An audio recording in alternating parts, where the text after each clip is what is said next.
പരിസ്ഥിതി സൗഹൃദമാണ് നമ്മുടെ മെട്രോ. പച്ചപ്പിന്റെ നിറച്ചാർത്തുമായി സ്റ്റേഷനുകളെല്ലാം അണിഞ്ഞൊരുങ്ങുന്നു.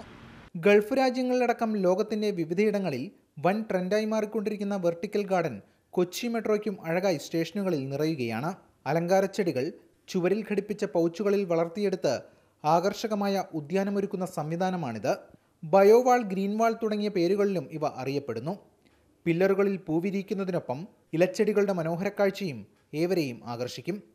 ആലുവ മുതൽ പാലാരിവട്ടം വരെ 40ഓളം തൂണുകളിലാകും വെർട്ടിക്കൽ ഗാർഡൻ നിറയുക. ഒരു പില്ലറിൽ ഇത് സാധ്യമാക്കാൻ 3 ലക്ഷം രൂപയെങ്കിലും വേണ്ടിവരും. ജോലികളെല്ലാം വളരെ വേഗം പുരോഗമിക്കുകയാണ്. ആദ്യമായിട്ട് നമ്മൾ കൊച്ചിയിൽ ചെയ്യുന്നതാണ്. ഇത് ജിയോ ഫാബ്രിക് സിസ്റ്റം എന്ന് പറയുന്ന സാധനമാണ്. ഇതിൻ്റെ അകത്ത് ചകിരിച്ചോറും മണ്ണും കൂടെ മിക്സ് ചെയ്തിടും. അപ്പം വേര് ഒരുപാട് ഓടി നല്ല വളരാനുള്ള സാധ്യതയുണ്ട്. കൂടാതെ സ്റ്റേഷനുകൾക്ക് സമീപമെല്ലാം പൂന്തോട്ടവും നിറഞ്ഞിട്ടുണ്ട്. ചിട്ടയായ രീതിയിലുള്ള പരിപാലനവും നടക്കുന്നു. ക്യാമറാമാൻ മൽഘോഷിനൊപ്പം എസ് രാഗിൻ, മാതൃഭൂമി ന്യൂസ്, കൊച്ചി.